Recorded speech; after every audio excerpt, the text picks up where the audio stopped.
Crichton Prime here again, coming at you from Crity TV on Icon. Welcome to my next overview series for Beast Wars Transformers. For this episode, Ratchat's in an adorable little submarine in Changing of the Guard.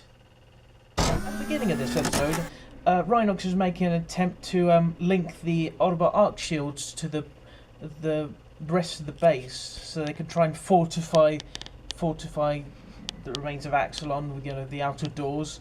But, of course, Autobot tech's different from theirs, so they can't make a shield. That's Plan A scrapped. Plan B is salvage Sentinel, from the rest of the Axelon, which is kind of underwater. And, of course, depth charge is nowhere to be seen. So, Black Arachnia has an idea. And we're introduced to Black Arachnia's new homemade sort of little hand-powered submarine, which is hand-operated, mind you.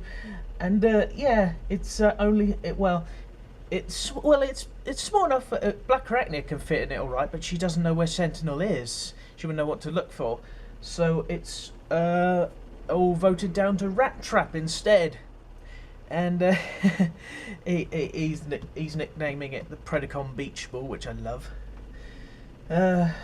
And Cheetor has the funny notion of having it used as a sort of a sweet little cat toy. You can see he's thinking up a little cheetah playing around with it.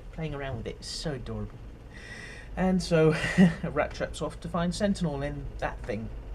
Okay, so Rat Trap's been dropped off by Silverbolt to the rendezvous point, where he can find the rest of the Axelon, go in and retrieve Sentinel.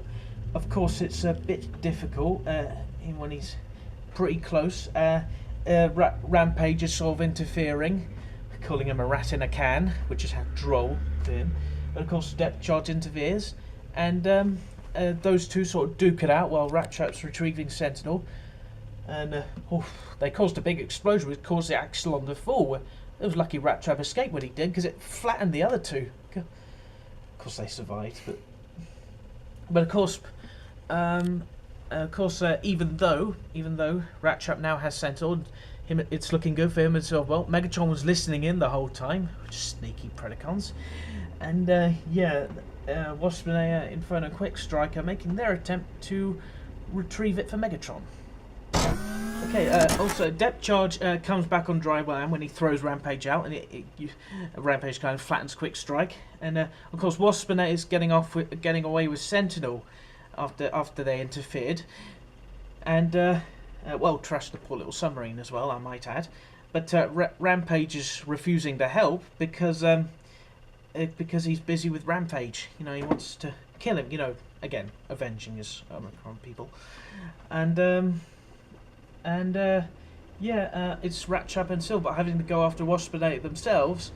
They shoot Waspinator down, which the poor guy, he thought he was having such a nice day as well. And they retrieve Sentinel. Inferno interferes. They kind of lose Sentinel, and Rat Trap he gets it back eventually, and he's driving off with it. Inferno shoots down a bridge, and Rat Trap falls. Silverbolt catches him, and it's looking good. They finally got Sentinel. They're finally going to get back to base with the major strategic advantage they wanted. Until Jet Charge comes flying in and crashes into them, and Inferno gets Sentinel in the end. Of course, the royalty will be pleased, as I quote.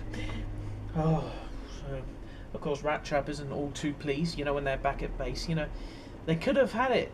If it weren't for depth charge and crashing into them like that.